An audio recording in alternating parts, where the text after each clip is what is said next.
Hello everyone, magandang araw po sa ating lahat at ito na naman tayo, talagang ang busy lagi pag mayroon tayong sariling negosyo at ang gagawin muna natin ngayon guys ay mag-inventory muna tayo, maglista-lista muna tayo ng mga konti na lang sa ating mga paninda at yan muna ang ating unahin talagang araw-araw busy at dito muna tayo mag-umpisa sa ating mga coffee. Ayan nga, tinitingnan ko isa-isa kasi nililista ko habang tayo ay wala pang mga ina-assist, wala pa tayong mga ginagawa. Ito muna ang ating unahin, Kailangan talaga siguraduhin natin na kumpleto ang ating mga paninda, na mayroon pa tayong mga stock, At maganda kasi na kumpleto ang ating mga paninda, guys, para sa ganun ganahan yung mga customer na magpabalik-balik sa atin na para alam nila na kumpleto ang ating paninda. Kaya sinisigurado ko lang na kumpleto, na mayroon pa tayong maibigay sa ating mga customer pag may naghahanap, Kaya ang aking ginagawa ay naglilista tayo, nag-inventory, tinitingnan kung ano yung konti na lang para ma-order natin bukas sa Pure Gold kasi darating dito yung ahinti natin sa Pure Gold. Kaya ito naman, naready ko na para sa ganun ay hindi na tayo aligaga kasi talagang busy tayo bukod sa ating tindahan, busy pa tayo sa ating mga anak na nag-asikaso, Kaya medyo hello ang inyong tendera kasi late na natutulog tapos ang aga-aga ng gising, pero ganun talaga, laban lang tayo, wag tayong susuko. At syempre pray lang talaga tayo para bigyan tayo ng lakas sa araw-araw kasi wala namang ibang gagawa nito kundi tayo lang, Mas maganda kasi na tayo mismo ang mag-manage sa ating sariling negosyo, para masubaybayan din natin ang daloy ng kita at siyempre alam natin kung ano yung laging hinahanap nito, talagang matutukan din natin at para sa ganun mas madagdagan natin ang order ng stock, Ganun ang aking diskarte, guys, para mas mabilis ikot ang puhunan, mas dagdagan natin ang pag mag-order tayo yung mas mabinta, Yun lang ang aking diskarte dito, guys. Kaya ayan, sa awa ng Diyos ay napalago natin ang maliit nating puhunan, basta diskartihan na lang talaga. Dito naman tayo sa ating mga dilata, guys. Ayan, medyo marami-rami pa. Pero punuan natin yan kasi may mga stock pa tayo dito sa baba. Ayan. Pero mas magdagdag pa rin ako, guys, ng mga mas mabinta ng mga dilata, Ganun lang ang aking diskarte. At dito nga, ayan, mayroon pa dito. Kaya, ayan, mag-ayos tayo. Kanina, inayos ko na kasi ito, di ko natapos. Kaya, yan, ipagpatuloy natin. Mayroon pa tayong mga dilata dito sa baba. Kaya, yan, ipupuno natin doon at mamaya ay maglilista tayo ng konti na lang sa ating dilata, Dagdagan natin. At mayroon din dito tayo mga yusi. Nilalagay ko dito. Nilagay ko, guys, lahat ng klase ng mga yusi para pag may bumibili na pa isa-isa, mabilis ko maabot, Ayan. Ni-ready na natin dyan. At pag may bumili naman ng isang kaha, mayroon din tayo kaagad maiabot dito, Ganun lang aking diskarte kasi minsan busy tayo pag lalo na sabay-sabay yung ating mga customer. Kaya yan, ni-ready na natin yung mga yusi natin kasi ito talaga ang mabinta, guys, yung mga yusi para mabilis natin maabot sa ating mga customer. Kaya ayan, maglista ulit tayo. Masarap kasi magbantay, guys, pag alam natin na kumpletong ating mga paninda. Kaya ayan, lagi akong nag-check ng aking mga paninda. Sinisigurado ko talaga na mayroon tayong maibigay sa mga customer pag may maghanap, Kaya ito, kahit mayroon pa tayong natira dyan ng mga stock, pero naglilista pa rin ako, nagdagdag pa rin tayo para gusto ko lang mayroon akong reserva, guys, na para pag may bumili at yun may dagdag ulit kasi mas maganda kasi tingnan pag puno ang ating mga paninda, talagang nakakaakit at syempre kailangan malinis din tingnan, Kaya yan, at nakapagpunas-punas na rin naman tayo kanina, kaya ngayon nag-inventory na lang tayo habang wala tayong mga assist, wala pang mga customer kasi ngayon ay tanghali pa naman. Kaya tuloy-tuloy ang ating paglilista lang ng mga konti na lang dito sa ating mga paninda kasi para hindi tayo antukin kasi talagang nakakaantok pa ganitong oras, guys, Pero pinipilit natin na wag umidlip kasi sayang naman kung isara ang ating tindahan dahil yan, matutulog tayo. Yung mga bayarin natin hindi naman natutulog, tuloy-tuloy yan, Kaya yan na lang ang iniisip natin para hindi tayo tamarin, hindi tayo antukin, Ganun lang ang iniisip ko, guys, para sisipagin tayo, Kaya laban lang tayo, mga kasari, Tuloy-tuloy lang ang buhay para lalo pang lumago ang ating mga negosyo. At syempre, guys, Huwag tayong mag-stock ng mga hindi masyadong mabenta, baka maabutan lang ng expiration, malugi ang ating tindahan. At dito naman tayo sa ating mga chicheria section, at ito nga guys, talagang mabenta po talaga ito, kaya dagdagan natin ng order, no. Ito kasi ay yung pampaakit sa mga mamimili, no. Talagang maganda kasi tingnan pag iba-ibang kulay, pag puno ang ating mga kotkote, no. Ayan nga, kaya ayan, tuloy-tuloy lang ating paglilista. Basta ang idagdag lang natin na mas dagdagan natin yung mabibinta ng mga items. Yung hindi naman masyado, wag na tayong mag-order, o kung pwede naman ay pwede tayo mag-order kahit 3 lang, no? Kasi baka mamaya maabutan ng expiration. Pero sa awa ng Diyos guys, hindi naman tayo naabutan, no? Siyempre tansyado lang din naman ako mag-order, at doon lang naman ako mas dinagdagan yung mas mabinta. Ganun lang naman ang aking diskarte para sa ganun. Kasi alam naman natin yung kung ano yung mabinta, at yan nga may dumating na customer, kaya yan, assist muna natin. Ganito talaga ang buhay natin bilang sari-sari store owner. Talagang nag-iisip tayo kung ano pang pwedeng idagdag sa ating mga paninda, at halimbawa guys, yung mga hinahanap sa ating na mga customer, pwede natin idagdag. Kung hindi naman mabinta sa inyo, pwede lang kayo bumili ng ilan piraso, no, para lang dagdag kita na rin yun, sayang din, no. Basta kompletuhin lang natin kung ano yung mga hinahanap nito, idagdag natin para sa ganun lalaki yung kita natin at dadami ang ating mga customer. Yan lang naman ang sikreto guys, para balik-balikan tayo ng ating mga customer. Yung mga hinahanap nila, bibilhin natin sa sunod. At syempre kung naubusan man tayo ng hinahanap nila, pwede natin sabihin na binibili pa natin. Wag natin sabihin na wala tayong paninda. Wag natin sabihin ng ganon, kasi hindi na sila babalik pa ganon, no?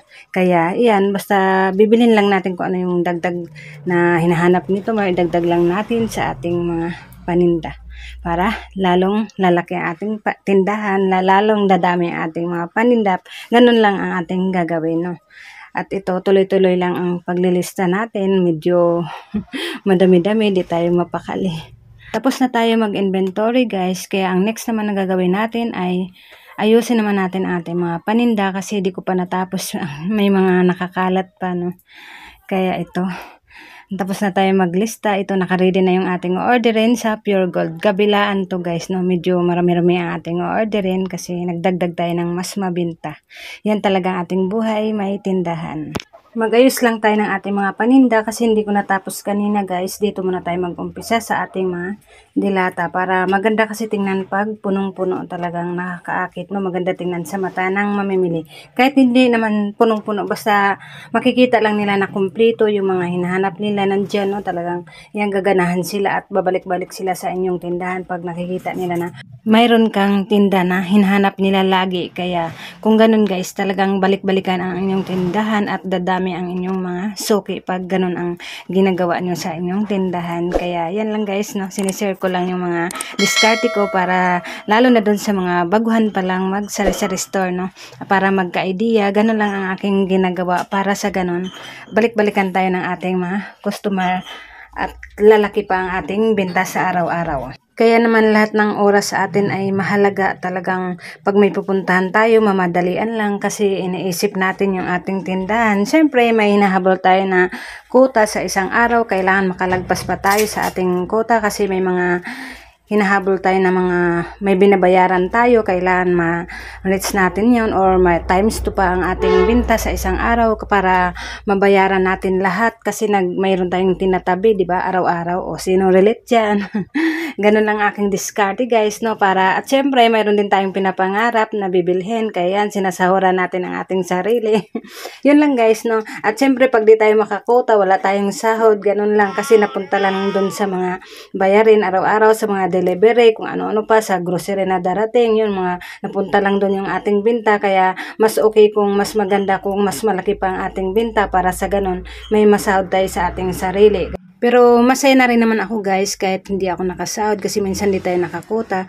Basta makabayad lang tayo sa ating mga bayarin, masaya na tayo, kasi yun lang ating buhay. Kaya tayo nagsusumika para makabayad tayo sa ating mga bayarin at makaipon tayo kahit paunti-unti lang sa isang araw, o di ba? Hindi mo mamalayan, lalaki na rin, basta sikapan pa natin, todo sikap para sa ating mga pangarap. At ito nga guys, nagmerenda lang ang inyong tindera kasi medyo nagutom na, di pa tayo nakaluto. At ito nga ay kumain lang ako ng biskwit, saka partner ay kape para di tayo antukin dahil marami pa tayong gagawin. Maglilista pa tayo ng umutang kahapon at ito nga i-record ko lang to guys habang nagkakape ako dito, no. At ito nga yung mga tig-10 na bago guys, yung mga ito ay inhulog ko sa aking ipon challenge. Ayan guys, yung mga bago lang na mga tig-10. Ayan, nag-iipon tayo dito, no, kasi maganda kasi ito, no, tig-10 na bago lang yan. Tinatabi ko to, hinuhulog ko sa aking ipon challenge guys. Pag may nagbabayad na ganitong bagong 10. Ayan guys, nag-iipon na naman tayo, no. At ito nga, maglista lang tayo ng kautang-utangan, no? Habang tayo nagkakape, habang wala pang magsidatingan ng mga customer, kasi maya-maya magsidatingan na sila kasi maggagabi na. Kasi ganito ang time ng magsidatingan yung mga suki ko guys, kasi pasukan na sa trabaho at yung iba ay nagsiuwian na. Ay habang wala pang customer, kaya maglista-lista muna tayo, no? Di talaga maiwasan sa isang tindahan na mayroong uutang, no? Talagang mayroon talaga uutang. Kaya, siyempre talagang maawa ka din, no? Pero ang pinapautang ko lang ay yung may magandang trabaho, yung regular lang guys, yung sigurado lang na makabayad kasi alam naman natin ngayon talagang ang mahal na ng mga bilihin, tapos magkano na lang yung kikitain natin, tapos utangin pa, magantay ka pa kung kailan magbayad, no? Kaya medyo masakit sa ulo, no? Sinurelate yan. Kaya ako guys, talagang binigyan ko na lang ng limit, hanggang dito ka lang, no? Kasi wala tayong pang-abono. Eh, siyempre, pag may binta, talagang ikot-ikot lang ang puhunan. Magdagdag lang tayo kung ano yung mga mas mabinta. Nagdagdag tayo ng stock. Siyempre, paano tayo makadagdag kung inuutangin nila, o diba? Kaya dapat talaga, guys, mahigpit din kayo sa inyong tindahan. Kaya ganun ang aking ginagawa, no? Hindi na ako masyado nagpapautang. At ito nga, guys, nagsidatingan na yung ating mga customer. Kaya busy na ang inyong tendera.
Dumating na nga si partner guys. Ayan, bumili siya ng bigas.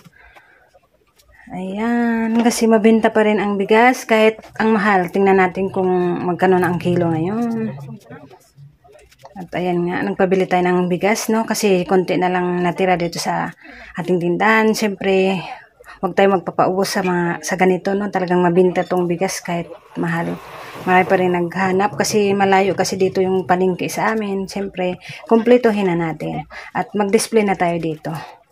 Yan nga, may bumili lang kaya assist muna natin. Mag-display lang tayo dito at ito nga, grabe talaga mga bilihin ngayon. Walang pababago, panay taas na lang. Panay taas lang talaga guys yung kilo ng bigas. Magkano ba ang kilo na ngayon ang bigas guys? At ito nga, siyempre, ang binili natin ay yung malambot, no? Kaya ayan, ang kilo nga na nabili ni Mr. ay 55, no? Ang isang kilo, puhunan pa lang yan. Kaya ibenta natin ang 60. Yan, may 5 piso tayo natutubuin. Grabe talaga. Ang mahal ng mga bilihin ngayon. Yan nga, i-display na natin na. Kasi per kilo na ang pinabili ko kay Mr. para hindi na tayo mag-kilo-kilo, no? Kasi alam naman natin na busy tayo. Kaya yan, mag-display muna tayo.